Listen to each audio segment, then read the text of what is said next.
Now, there's another guy who's out there. And when Aaron Rodgers first got injured, I saw some noise from folks about it, but I didn't pay any attention to it because in my mind, the Colin Kaepernick ship has sailed.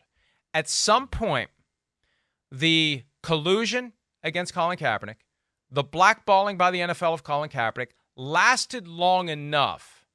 And I remember the day Chris and I had this conversation because Chris said he's been out of the league for too long. And bravo, NFL, you've won.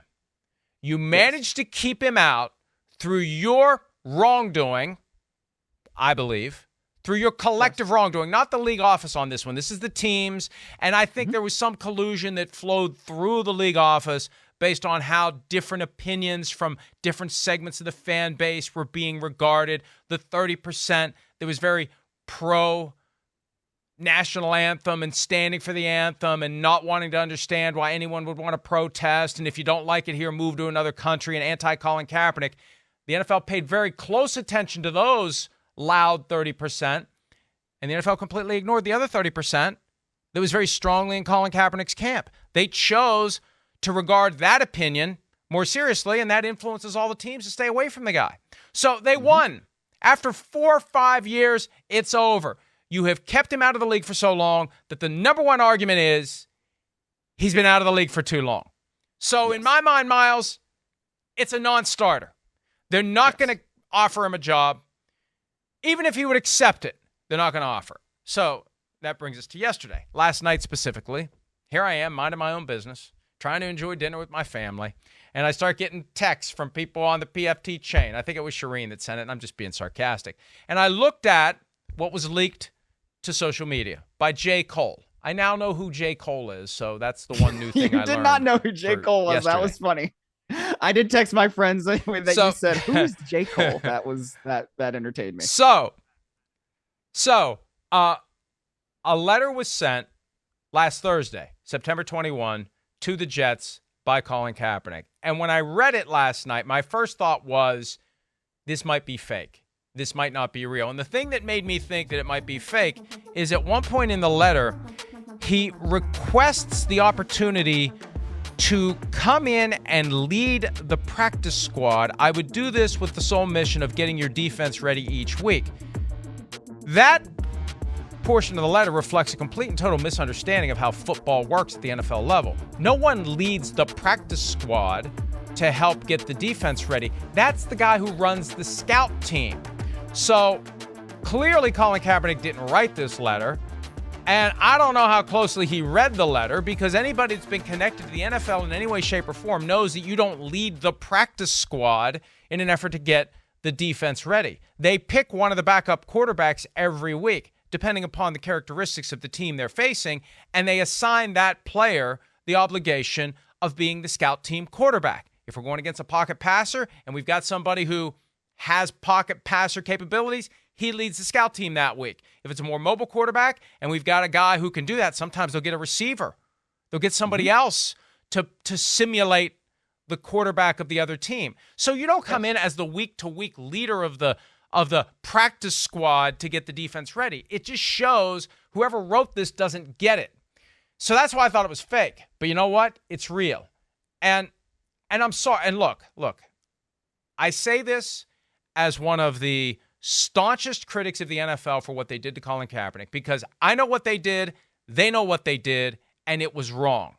And they ended up paying a significant amount of money to Colin Kaepernick because it was wrong. Now, when you divide it by 32, it's not much money, but still, for Kaepernick, it was a significant amount of money, and it was some slice of justice. But, Myles, this isn't how you do it. This is publicity stunt phase. This really is. No one has ever sent a letter to a team asking for a job on the roster or the practice squad. Your agent contacts the team and says, my guy's available if you want to bring him in for a tryout. And sometimes the agent calls and calls and calls and calls. And there are some agents out there that are so persistent, it is a pain in the ass, until the GM finally says, will you just leave me alone? We'll bring the guy in and we'll see what we can do. Okay? We'll see that's how you do it. You don't send a letter. You don't create a spectacle. You don't create unnecessary drama. And I know that, per sources familiar with the team's thinking, that's how they reacted to it. Why would you do this? if you want to come play for us. It's not going to make the Jets more inclined to invite Colin Kaepernick for a tryout and ultimately an opportunity to lead the practice squad in the efforts to get the defense ready every week. Well, right, because look, at the end of the day, if you bring in Colin Kaepernick at this point, it's going to be a spectacle. And, I hate to use the word distraction like people used to, because I don't think it's fair. But at a certain point, it kind of is. And look, you said it, like Colin Kaepernick's been out of the league for so long that I remember his last win as a 49ers quarterback was at the LA Coliseum in 2016. I was there. They had, it was 22-21. They had a fourth quarter comeback. Colin Kaepernick scored a 2-point conversion. It was really exciting. It was fun to watch. I mean, Jeff Fisher had already been fired, so it was just kind of one of those games. And you didn't know that was the last time that Colin Kaepernick would get a win in the NFL. But again, that was 2016. It was so long ago that, like, it's hard for me to really get up and, like, get riled up about anything that Colin Kaepernick would do in the NFL at this point, in large part, and really not in part. It's really because of what you said. Like, the NFL blackballed him. The NFL was wrong, for its 32 teams, just not signing somebody who clearly had quarterback ability and was better than many of the backup quarterbacks that were on rosters across the league. But there's been a settlement. It's been so long that I don't know that it makes much sense for a team to bring him in at this point. And then also the letter and leaking the letter, especially, just it wouldn't rub me the right way if I were a team that ostensibly had some sort of need at quarterback. It just wouldn't. Well, and I agree with you completely that even though distraction at times is a code word, and I've said this many times over the years, the ultimate distraction is going out onto a football field and you have an assignment to do one thing and the guy across from you has an assignment to do the exact opposite. That's a distraction. And you live that distraction every snap of every game. So all this other stuff is nothing compared to that distraction, which is your job on a game in and game out basis. But they use the term distraction just to justify not doing business with someone they don't want to do business with. And look, I don't care. Hey, NFL, if you want to call and complain, I don't care. You were wrong. You know what you did to Colin Kaepernick. It was wrong, and it's never going to change. Right. But at this point, it's too late because the NFL won. Because the NFL's wrongdoing against Colin Kaepernick lasted long enough that no one would credibly look at him as an option right now. And when you throw on top of it a publicity stunt letter that reflects a gross misunderstanding of how things work, hell no, they're not going to call him up and offer him a job. So it's going to be and has been a big deal, right? And I'm sure there's some Jets fans out there that would say, we'll try anything at this point. Right. It's not going to happen. It's not going to happen. Right. And I even wrestled with, do we address it today?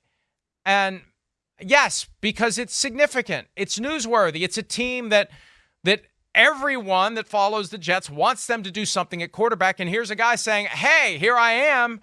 And they're ignoring him, and they're going to continue to ignore him for the reasons we've already discussed, even though the first domino, and really the first 3 years of dominoes as they fell, 3, 4, 5 years. It's the NFL's fault. And congratulations, you won. You blackballed him long enough that it's no longer viable for him to be in the NFL. I did think it was interesting, though, Myles, that he named some references at the end. Yes. Including Mark Davis, the owner of the Raiders. Because that's the one team through all this that has given him a tryout last year. And Mark Davis did not tell his football operations to sign this guy. And at the time, it was Derek Carr and Jarrett Stidham atop the depth chart. Well, you know what? Hey, Colin Kaepernick, if you really want an opportunity, why don't you get back in touch with Mark Davis again? Because Jimmy G, what a shock, he's already injured. And it's Brian Hoyer and Aiden O'Connell. If you want to lead a practice squad, maybe you should be trying to do it in Las Vegas, not New York. That's what would make more sense to me, especially because Davis has already shown that unlike his partners, he is willing to allow Colin Kaepernick onto his premises. Yeah, that's actually very true. I mean, we don't know exactly what Jimmy Garoppolo's status is. We'll see today what Josh McDaniel says, if he's able to practice while in the protocol or not. But yeah, I mean, I honestly, that does make a little bit more sense. It would have maybe made more sense in the preseason, and who knows what that means. But, when teams carry 4 quarterbacks, usually that's what it is. So if Garoppolo is out for any stretch of time and the Raiders need another quarterback, then maybe that does make sense to bring him in on the practice squad, let him do whatever it is that he's going to do, and potentially be a scout team guy. I don't know, but it just, like I said, and this is the fault of the 32 teams that refuse to sign him.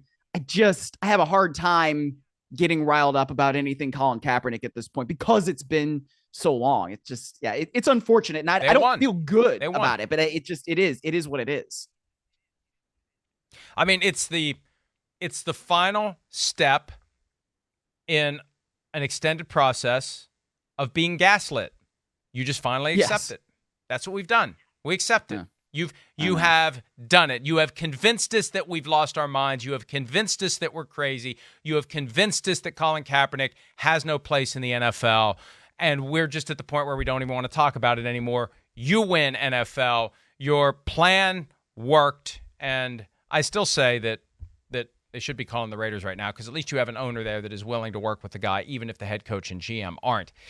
Sure. The owner kind of runs the show. I respect the fact that Mark Davis respects the fact that he's hired guys to run the show. But if he really wanted Colin Kaepernick there, I would like to think it wouldn't take many phone calls for it to happen. He would be there. Other owners know how to make that happen when they want someone on the team or not on the team. Hi, it's Mike Florio. Thanks for watching PFT on YouTube. Hit subscribe for the latest news and analysis from Pro Football Talk.